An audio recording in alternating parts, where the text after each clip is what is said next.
తెలంగాణ నూతన గవర్నర్ గా శివప్రతాప్ శుక్లా నేడు ప్రమాణ స్వీకారం చేయనున్నారు. లోక్ భవన్ లో హైకోర్టు ప్రధాన న్యాయమూర్తి ఆయనతో ప్రమాణం చేయిస్తారు. ఈ కార్యక్రమానికి సీఎం రేవంత్ రెడ్డి, మంత్రులు, ఉన్నతాధికారులు హాజరు కానున్నారు.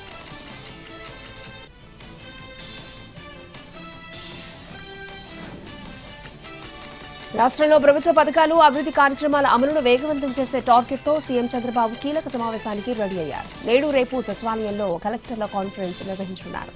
ఈ సమావేశంలో జిల్లా కలెక్టర్లు, వివిధ శాఖల ఉన్నతాధికారులతో ముఖాముఖి సమీక్షలు జరపనున్నారు. వీటితో పాటు పరిపాలనా యంత్రాంగానికి స్పష్టమైన దిశానిర్దేశం చేయనున్నారు సీఎం చంద్రబాబు. ఈ సమావేశంలో ప్రజారోగ్యం, సంక్షేమ పథకాలపై ప్రత్యేకంగా దృష్టి సారించనున్నారు. స్వర్ణాంధ్ర 2047 మౌలిక సదుపాయాల కల్పన, శాంతి భద్రతలపై చర్చ జరగనుంది. ఖమ్మం జిల్లా వెలుగుమట్ల భూదాన్ బాధితులకు నేడు పట్టాలు పంపిణీ చేయనుంది రాష్ట్ర ప్రభుత్వం. ఆ ప్రాంతంలో గత నెల 24న అధికారులు గుడిసెలు తొలగించడంతో రాష్ట్ర వ్యాప్తంగా పెద్ద ఎత్తున ఆందోళనలు మొదలయ్యాయి. ఈ నేపథ్యంలో అక్కడున్న వారిలో అర్హులకు ఇళ్ల పట్టాలు, ఇల్లు కట్టుకునే వారికి ఇందిరమ్మ ఇల్లును ఇచ్చేందుకు ప్రభుత్వం నిర్ణయించింది. ఇవాళ డిప్యూటీ సీఎం భట్టి విక్రమార్క, మంత్రి తుమ్మల నాగేశ్వరరావు, పొంగిరెడ్డి శ్రీనివాసరెడ్డి ఆధ్వర్యంలో పట్టాల పంపిణీ కార్యక్రమం జరగనుంది.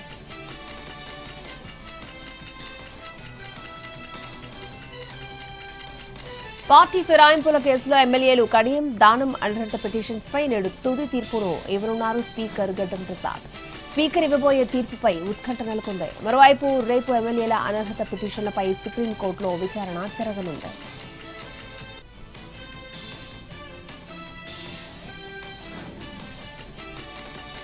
వచ్చే ఏడాది గోదావరి పుష్కరాల నిర్వహణపై తెలంగాణ ప్రభుత్వం కసరత్తును ప్రారంభించింది.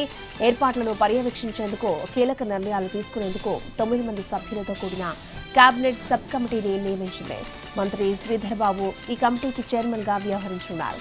సభ్యులుగా మంత్రులు కోమటిరెడ్డి వెంకటరెడ్డి, పొంగిరెడ్డి శ్రీనివాసరెడ్డి, పొన్నం ప్రభాకర్, కొండ సురేఖ, సీతక్క, తుమ్మల నాగేశ్వరరావు, అడ్లూరి లక్ష్మణ్ కుమార్ ఉంటారు.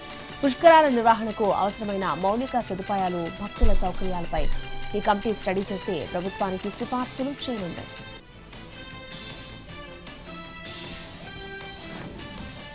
తాము మూసీ ప్రక్షాళనకు వ్యతిరేకం కాదని, మూసీలో జరిగే లక్షల కోట్ల రూపాయల అవినీతికి వ్యతిరేకమన్నారు బీఆర్ఎస్ వర్కింగ్ ప్రెసిడెంట్ కేటీఆర్. పథకాల అమలుకు డబ్బులు లేవంటూ మూసీలో 1,00,000 కోట్లు ఖర్చు పెడతారా అంటూ ప్రశ్నించారు.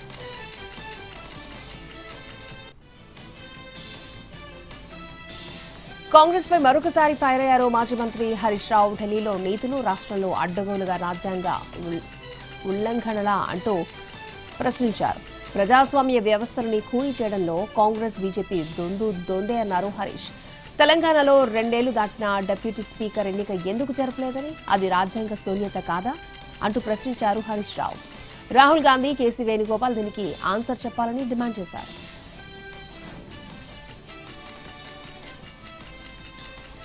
సృష్టి కేసులో దూకుడు పెంచింది ఈడీ. డాక్టర్ నమ్రతకు సంబంధించిన ఆస్తులను అటాచ్ చేసింది. సుమారు 50 కోట్ల విలువైన ఆస్తులు అటాచ్ చేస్తూ ఈడీ ఆదేశాలు జారీ చేసింది.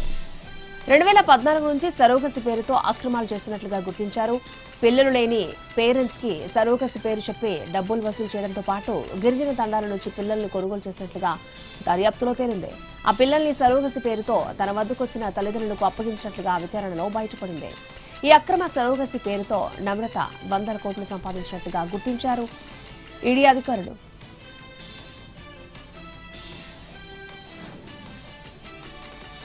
ఖైరతాబాద్ లో భారీగా నకిలీ అల్లం వెల్లుల్లి పేస్ట్ ని పట్టుకున్నారు టాస్క్ ఫోర్స్ పోలీసులు. రసాయనాలతో అల్లం వెల్లుల్లి తయారు చేస్తోంది ముఠా. పోలీసులు తనిఖీల్లో పెద్ద ఎత్తున నకిలీ పేస్ట్ ను స్వాధీనం చేసుకున్నారు. ప్రధాన నిందితుడు ఫారూక్ ని అరెస్ట్ చేశారు.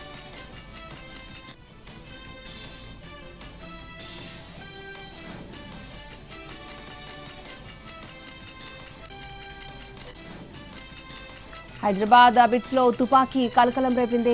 భార్యను చంపేందుకు తుపాకీ కొనుగోలు చేస్తూ అరుణ్ అనే వ్యక్తి పట్టుబడ్డాడు. అబిడ్స్ లోని అలీ కేఫ్ లో డీల్ జరుగుతుండగా పోలీసులు తనిఖీలు చేశారు.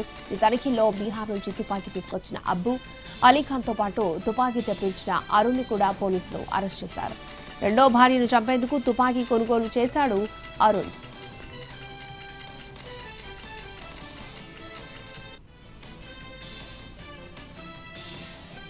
హైదరాబాద్ సెంట్రల్ వర్సిటీలో ఏబీవీపీ ఆందోళన చేపట్టింది. వర్సిటీకి కేంద్రం ఇచ్చిన ఇన్స్టిట్యూట్ ఆఫ్ ఎమినెన్స్ నిధులను దుర్వినియోగం చేశారని స్టూడెంట్స్ ఆరోపిస్తున్నారు. స్టూడెంట్స్ వెల్ఫేర్ కి మొత్తం 710.5 కోట్ల రూపాయలు కేటాయించినప్పటికీ విద్యార్థి సంక్షేమానికి 3.57 కోట్లు మాత్రమే కేటాయించారని ఏబీవీపీ నేతలు ఆరోపిస్తున్నారు. మొత్తం నిధుల్లో 0.5% మాత్రమే విద్యార్థుల సంక్షేమానికి కేటాయించారని ఏబీవీపీ ఆధ్వర్యంలో నిరసన చేపట్టారు. ఇన్స్టిట్యూట్ ఆఫ్ ఎమినెన్స్ కింద వచ్చిన నిధుల వినియోగంలో జరిగిన అవకతవకలపై వీసీ రిజిస్ట్రార్లపై దర్యాప్తు జరిపించాలని ఏబీవీపీ నేతలు డిమాండ్ చేస్తున్నారు.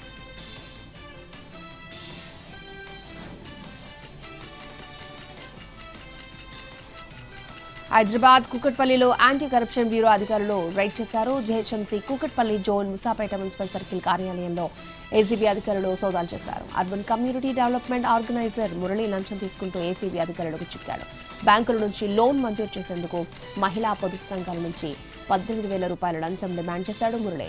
ఆ డబ్బు తీసుకుంటూ ఉండగా మురళిని రెడ్ హ్యాండెడ్ గా పట్టుకున్నారు ఏసీబీ అధికారులు.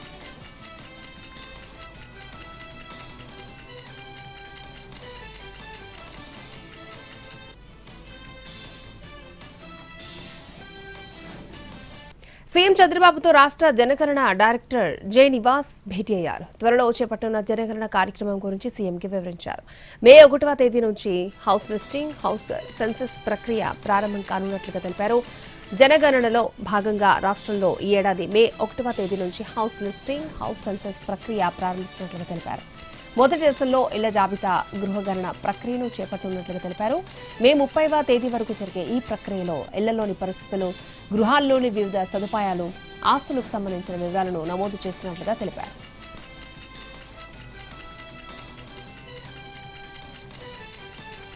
ఢిల్లీలో పర్యటిస్తున్నారు మంత్రి నారా లోకేష్. నేడు WhatsApp citizen engagement and innovation forum meeting లో పాల్గొనున్నారు.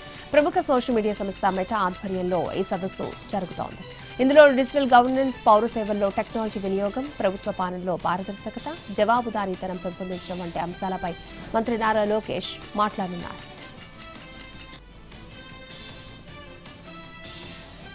అవినీతి అధికారులకు ఏపీ హైకోర్టు షాక్ ఇచ్చింది. అవినీతి కేసులో సీజ్ చేసిన ఆభరణాల విడుదలకు ఏసీబీ కోర్టు ఇచ్చిన ఆదేశాలపై హైకోర్టు స్టే ఇచ్చింది. ఆదాయానికి మించి ఆస్తుల కేసుల్లో ప్రభుత్వ ఉద్యోగులు, వాళ్ల కుటుంబ సభ్యుల నుంచి ఏసీబీ అధికారులు స్వాధీనం చేసుకున్న ఆభరణాలను నామమాత్రపు పూచీకత్తుతో విడుదల చేస్తూ గతంలో విజయవాడ ఏసీబీ కోర్టు ఆదేశాలు ఇచ్చింది. దీనిని ఏసీబీ అధికారులు హైకోర్టులో సవాల్ చేశారు. దీంతో ఏసీబీ కోర్టు ఆదేశాలను నిలుపుదల చేసింది హైకోర్టు.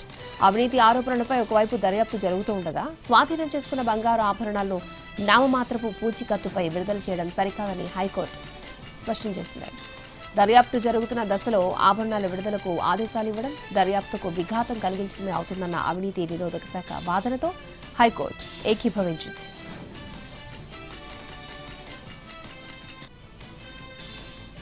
ప్రభుత్వ భూములను నామమాత్రపు ధరకే ప్రైవేట్ సంస్థలకు, రియల్ ఎస్టేట్ డెవలపర్లకు కేటాయించడంపై హైకోర్టులో బిల్ దాఖలు చేశారు తిరుపతి వైసీపీ లోక్సభ సభ్యులు మద్దిరాల గురుమూర్తి. ఎలాంటి పారదర్శకత లేకుండా ఇష్టారాజ్యంగా ప్రభుత్వ భూములను ప్రైవేటు కంపెనీలకు దారాదత్తం చేస్తున్నారని బిల్లో పేర్కొన్నారు. దీనివల్ల ప్రభుత్వ ఖజానాకు భారీగా నష్టం ఏర్పడుతుందన్నారు petitioner.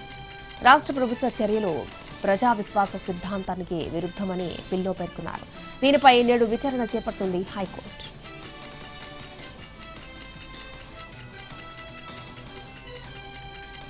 Rajahmundry SC ST court ఇచ్చిన నాన్ బెయిలబుల్ వారెంట్ రద్దు చేయాలని ఎమ్మెల్సీ ఆనందబాబు భార్య పిటిషన్ దాఖలు చేసింది. నేడు ఈ పిటిషన్పై హైకోర్టులో విచారణ జరగనుంది.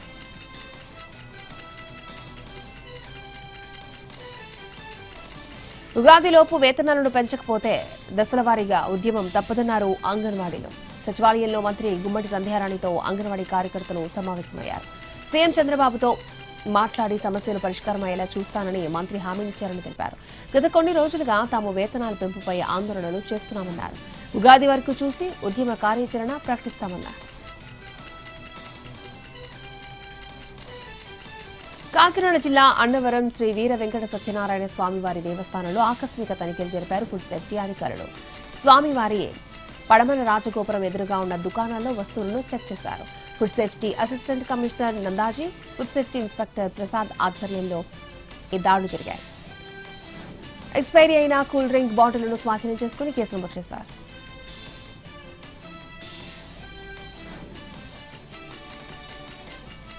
శ్రీశైలం మల్లన్న క్షేత్రంలో నంద్యాల జిల్లా పోలీసులు రోడ్ సేఫ్టీపై వాహనదారులకు అవగాహన కల్పించారు. శ్రీ స్వామి అమ్మవారి దర్శనార్థం 2-వీలర్లపై వచ్చే భక్తులు ఖచ్చితంగా హెల్మెట్లు ధరించాలని సూచించారు. నల్లమల ఘాట్ రోడ్డు మలుపుల వద్ద నెమ్మదిగా ప్రయాణించాలని తెలిపారు. వాహనాలను ఓవర్టేక్ చేయకుండా జాగ్రత్తగా వెళ్లాలన్నారు. ఆటో డ్రైవర్లు పరిమితికి మించి ప్రయాణికులను ఎక్కించుకోవద్దని హెచ్చరించారు. మద్యం సేవించి వాహనాలు నడపొద్దన్నారు. నిబంధనలు ఉల్లంఘిస్తే కఠిన చర్యలు తప్పవని హెచ్చరించారు నంద్యాల జిల్లా పోలీసులు.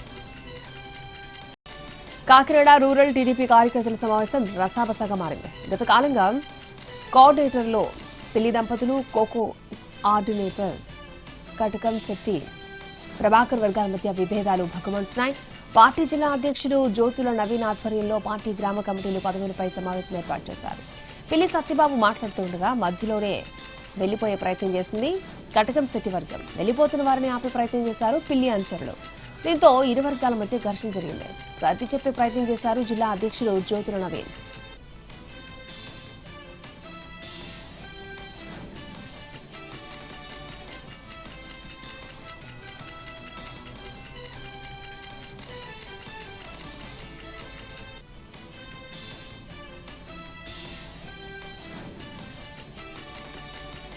ప్రకాశం జిల్లా ఒంగోలు మున్సిపల్ కార్పొరేషన్ కార్యాలయంలో ఏసీబీ అధికారులు దాడి చేశారు. టౌన్ ప్లానింగ్ కార్యాలయంలో అవినీతి జరుగుతుందన్న ఫిర్యాదుతో సోదా చేశారు. ఒంగోలు కార్పొరేషన్ ఆఫీసులో టౌన్ ప్లానింగ్ విభాగంలో పలు రికార్డులను చెక్ చేశారు. టౌన్ ప్లానింగ్ అధికారి బాబురావు దగ్గర అనధికారికంగా ఉన్న 10,000 నగదును ఏసీబీ అధికారులు స్వాధీనం చేసుకున్నారు. కార్యాలయంలో ఉన్న రికార్డులను చెక్ చేయడంతో పాటు సిబ్బందిని ఏసీబీ అధికారులు విచారణ చేస్తున్నారు. ఒంగోలు మున్సిపల్ కార్పొరేషన్ కార్యాలయంపై ఏసీబీ అధికారులు దాడి చేయడంతో కార్యాలయ ఉద్యోగుల్లో ఆందోళన నెలకొంది.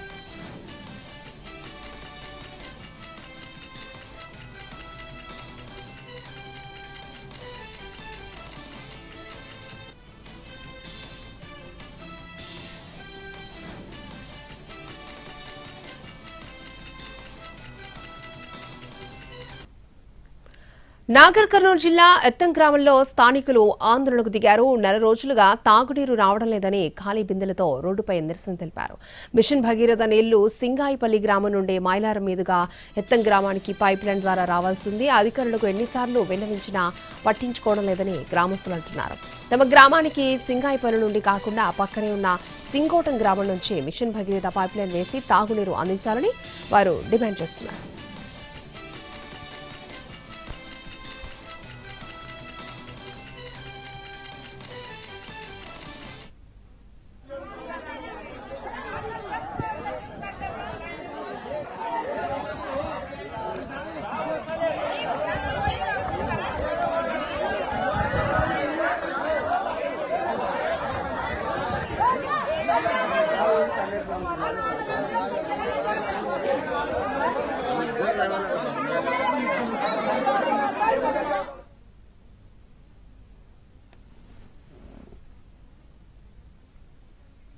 నాగర్ కర్నూలు జిల్లా కొల్లాపూర్లో గంజాయి పట్టుబడింది. గంజాయిని విక్రయిస్తున్న 7 పోలీసులు అదుపులోకి తీసుకున్నారు.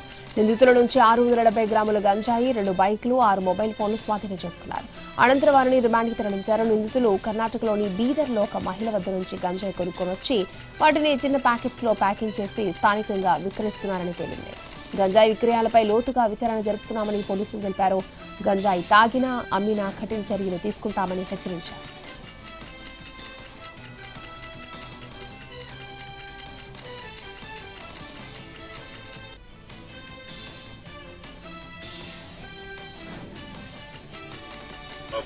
సిబ్బంది ఎస్ఐ గారు మరియు మా సిబ్బంది అందరినీ కూడా నిఘా పెట్టించడం.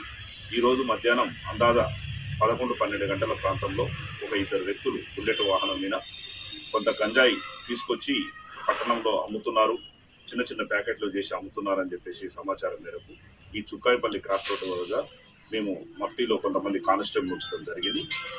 వాళ్ళు పట్టుకొని తర్వాత విచారణ చేసిన తర్వాత ఇదంతా కూడా మాకు ఈ భోగిని పవన్ కుమారు 26 సంవత్సరాలు, తర్వాత కొల్లాపూర్ టౌన్ అని, అదేవిధంగా జలగం కార్తీక్ కుమార్ 21 సంవత్సరాలు.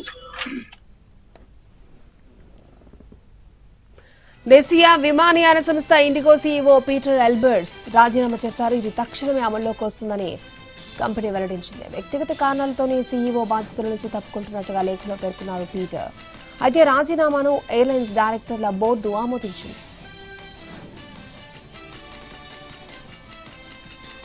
లోక్సభ స్పీకర్ ఓం బిర్లాపై విపక్షాలు అవిశ్వాస తీర్మానం తీసుకొచ్చాయి. దీనిపై 10 గంటల టైం కేటాయించింది కేంద్రం. లోక్సభలో వాడివేడి చర్చ జరిగింది. మొదటి రోజు అధికార విపక్ష నేతల మధ్య మాటల యుద్ధం నడిచింది.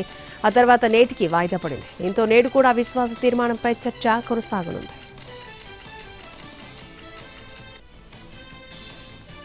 పొరుగు దేశమైన బంగ్లాదేశ్ కు మరొకసారి అండగా నిలిచింది భారత్. మధ్యప్రాచ్యంలో నెలకొన్న ఉద్రిక్తతల కారణంగా ప్రపంచవ్యాప్తంగా ఇంధన సరఫరాలు అంతరాయాలు ఏర్పడుతున్నాయి. ఈ నేపథ్యంలో బంగ్లాదేశ్లో ఇంధన నిల్వలను స్థిరంగా ఉంచేందుకు భారత్ సహాయం అందిస్తోంది. ఇరు దేశాల మధ్య నిర్మించిన బంగ్లాదేశ్ ఇండియా ఫ్రెండ్షిప్ పైప్లైన్ ద్వారా సుమారు 5,000 మెట్రిక్ టన్నుల డీజిల్ ని సరఫరా చేస్తోంది. ఉమ్మడి పౌరస్మృతిపై కీలక వ్యాఖ్యలు చేసింది సుప్రీం. భారతీయ మహిళల సంపూర్ణ హక్కుల సాధనకు యూనిఫామ్ సివిల్ కోడ్ కీలకమని స్పష్టం చేసింది. అదే టైంలో అన్ని పర్సనల్ చట్టాలను కొట్టేస్తే వ్యాక్యూమ్ క్రియేట్ చేస్తుందని అభిప్రాయపడింది. ముస్లిం పర్సనల్ లా కింద మహిళలు హక్కులపై దాఖలైన పిటిషన్ల విచారణ సందర్భంగా యూనిఫామ్ సివిల్ కోడ్ కు మద్దతుగా కామెంట్లు చేసింది సుప్రీం.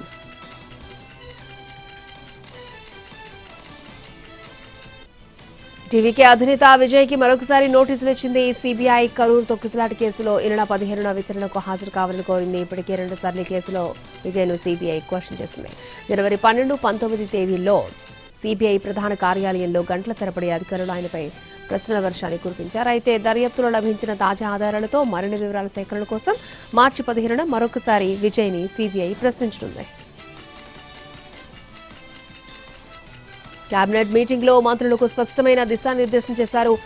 ప్రధానమంత్రి నరేంద్ర మోడీ సంక్షోభ టైంలో మంత్రులంతా కలిసి పనిచేయాలన్నారు. సాధారణ ప్రజలు ఇబ్బంది పడకుండా చర్యలు చేపట్టాలని స్పష్టం చేశారు.